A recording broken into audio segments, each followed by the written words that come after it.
নজর রাখবো পরবর্তী সংবাদে। রাষ্ট্রহিত, দেশহিত এবং কর্মচারী হিত, এই তিনটি স্লোগান নিয়ে এবার সাবরুমের আমতলী কমিউনিটি হলে অনুষ্ঠিত হয়েছে ত্রিপুরা রাজ্য কর্মচারী সংঘের প্রদেশ কার্যালয় একটি সমিতি বৈঠক।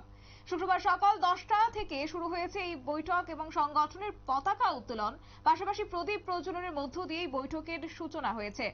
বৈঠকে উপস্থিত ছিলেন কর্মচারী সংঘের কেন্দ্রীয় নেতৃত্ব মহেন্দ্র প্রতাপ সিং, একই সঙ্গে বিএমএস এর অল ইন্ডিয়া ভাইস প্রেসিডেন্ট, পাশাপাশি ছিলেন উর্নি কৃষ্ণ, উর্নিনাথন প্রভারী RRKMS, একই সঙ্গে ছিলেন বিপিন কুমার ডোগরা প্রেসিডেন্ট। এবং কি রয়েছে আজকের এই বৈঠক থেকে, কি উঠে আসছে শুনুন।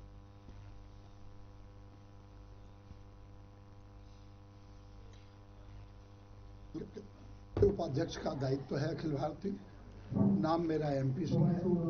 ये जो कार्यक्रम आज दक्षिण त्रिपुरा में शुरू होने जा रहा है, त्रिपुरा राज्य कर्मचारी जो अपना संघ है, महासंघ, उसकी हर 6 महीने में बैठक होती है।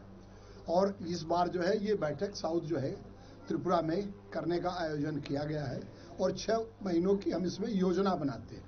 भारतीय मजदूर संघ का ये 70वां वर्ष चल रहा है, इसलिए हर व्यक्ति तक ये जानकारी में आ जाए कि भारतीय मजदूर संघ क्या है, राष्ट्र के प्रति उसका क्या दायित्व है और जो लोग देश के नागरिक हैं उनका कर्तव्य क्या है।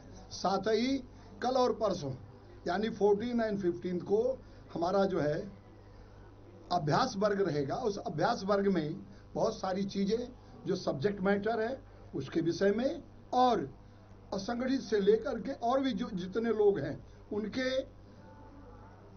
विषय में बताना और लोगों से क्वेश्चनायर करना, जिससे कि भारतीय मजदूर संघ और राज्य कर्मचारी संघ की जो शुरुआत शर्तें हैं उस पर क्लियरेंस हो जाए।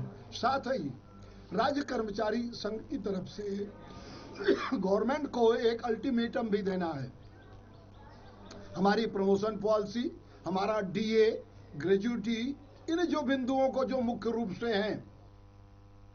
আপনারা শুনলেন তাদের বক্তব্য। তবে আজকের এই বৈঠকে উপস্থিত ছিলেন বিষ্ণু প্রসাদ বর্মা, জেনারেল সেক্রেটারি RRKMS রাজ্য শাখা, একই সঙ্গে শঙ্কর দেব ভাইস প্রেসিডেন্ট RRKMS এবং সুতপা কর সম্পাদক সহ অন্যান্যরা। নিয়ে নিচ্ছে ছোট্ট একটি বিজ্ঞাপন বিরতি, সঙ্গে থাকুন।